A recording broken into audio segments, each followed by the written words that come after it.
തിരുവനന്തപുരത്ത് വെങ്ങാനൂരിനടുത്ത് മുള്ളുവിള എന്ന സ്ഥലത്ത് ഗിൽബർട്ടിന്റെ ഇരുനില വീടാണിത്. ഇവിടെയാണ് തലസ്ഥാനത്ത് ഞെട്ടിച്ച മോഷണം ഇന്നലെ രാത്രി ഉണ്ടായത്. ഇന്ന് പുലർച്ചെ വിവരം അറിയുന്നത്. ഈ ഇരുനില വീട്ടിന് തൊട്ടടുത്താണ് ഗിൽബർട്ടിന്റെ സഹോദരിയുടെ വീട്. ഇവിടെ ഗിൽബർട്ടും ഭാര്യയും താമസിക്കുന്നു. സഹോദരിയുടെ വീട്ടിലേക്ക് ഇന്നലെ കഴിഞ്ഞ കുറച്ച് ദിവസങ്ങളായി ഗിൽബർട്ടും ഭാര്യയും അവിടെയാണ് അന്തിയുറങ്ങിയിരുന്നത്. സഹോദരിയുടെ മകൻ മരിച്ചതുകൊണ്ടാണ് ഇരുവരും രാത്രി സമയത്ത് അവിടെ പോയി താമസിക്കുന്നത്. പുലർച്ചെ ഒരു 5 മണിയോടുകൂടി തിരികെ വീട്ടിലെത്തിയപ്പോഴാണ് ഈ മോഷണ വിവരം പുറത്തറിയുന്നത്. സഹോദരിയുടെ മകൻ മരിച്ചതിൻ്റെ അന്ന് ഒരു 90 ദിവസം കഴിഞ്ഞു. ആ 90 ദിവസം രാത്രിയിൽ 10 മണിക്ക് പോയി രാവിലെ വരും. സഹോദരിയുടെ വീട് തൊട്ടടുത്ത് ആ ഒരു മണ്ണിലാണ്. അങ്ങനെ ഇന്ന് രാവിലെ വന്നപ്പോഴാണ് ഫ്രണ്ട് ഗേറ്റ് പൂട്ടിയത് അതുപോലെ ഇരിക്കുന്നു.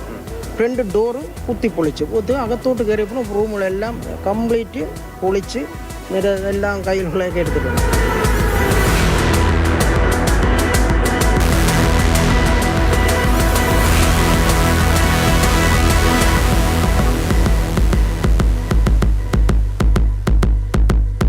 മോഷണം നടന്ന ഗിൽബർട്ടിന്റെ വീട് ഇതാണ്. ഈ ഗിൽബർട്ടിന്റെ വീടും സഹോദരിയുടെ വീടും തമ്മിൽ അധികം വ്യത്യാസമൊന്നുമില്ല. ഗിൽബർട്ടിന്റെ വീട് കഴിഞ്ഞ് ഒരു മതിൽ കഴിഞ്ഞാൽ തൊട്ടടുത്ത് സഹോദരിയുടെ വീടാണ്.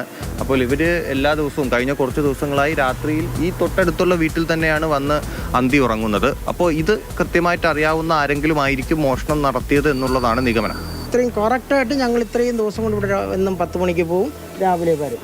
അപ്പോൾ ഇതുകൊണ്ട് ആർക്കെങ്കിലും എന്തെങ്കിലും അറിവുണ്ടായോ? അവരുടെ നിർദ്ദേശം അനുസരിച്ച് പുറത്തുള്ളവർ വന്നാലും ചെയ്യാമെന്നുള്ള അല്ല. പുറത്തുള്ളവരുടെ ഇല്ല എങ്ങനെ അറിയാം?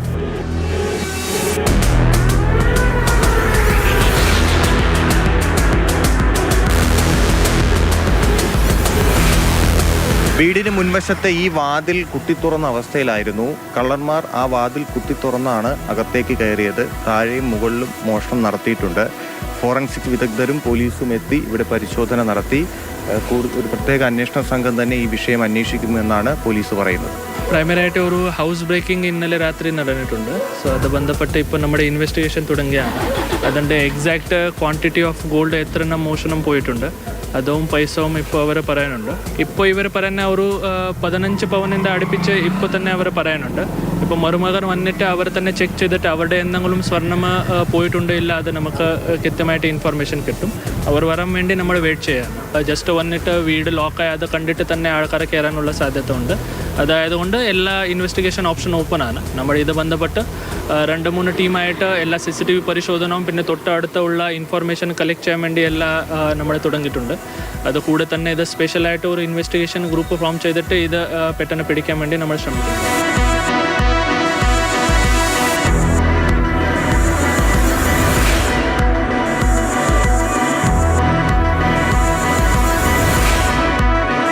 വീടിനകത്തെ അലമാരകളൊക്കെ കുത്തിപ്പൊളിച്ച അവസ്ഥയിലായിരുന്നു. താഴത്തെ നിലയിൽ ഭാര്യയുടെ 16 പവൻ സ്വർണവും 1 ലക്ഷം രൂപയുമാണ് കള്ളന്മാർ കട്ടുകൊണ്ടുപോയത്. തൊട്ടടുത്തു തന്നെ മകളുടെ മുറിയുണ്ട്. അവിടെ അലമാര കുത്തിപ്പൊളിക്കാൻ ശ്രമിച്ചെങ്കിലും അത് വിജയിച്ചില്ല. അതുകൊണ്ട് അവിടുന്ന് സ്വർണം മോഷണം പോയിട്ടില്ല എന്നാണ് ഗിൽബർട്ട് പറയുന്നത്.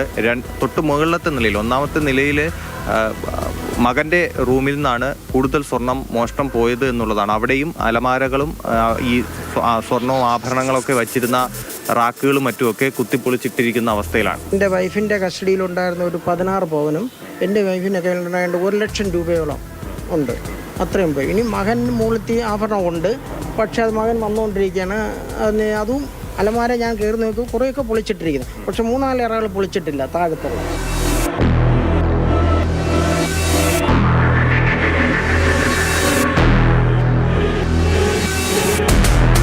വീടിന് മുൻവശത്ത് മതിലുണ്ട്, ഗേറ്റുണ്ട്. ഇത് രണ്ടിനും വലിയ പൊക്കമില്ല. അപ്പോൾ കള്ളന്മാരെത്തി ഒന്നുകിൽ മതിൽ ചാടിക്കിടക്കുകയോ ഗേറ്റ് ചാടിക്കിടക്കുകയോ, ഗേറ്റ് പൂട്ടിയിട്ട ഗേറ്റായിരുന്നു, അത് ചാടിക്കിടക്കുകയായിരിക്കും ഉണ്ടായിരുന്നത്. എന്തായാലും ഈ ഗിൽബർട്ടും കുടുംബവും ഇവിടെ ഇല്ല, ഇവർ അടുത്ത വീട്ടിലാണ് താമസിക്കുന്നത് എന്ന് അറിയാവുന്ന ആരോ ആയിരിക്കണം ഇത്തരത്തിലൊരു മോഷണം നടത്തിയത് എന്നുള്ള കാര്യം ഉറപ്പാണ്. അനൂപിനൊപ്പം TS ഹരീഷ്, മാതൃഭൂമി ന്യൂസ്, തിരുവനന്തപുരം.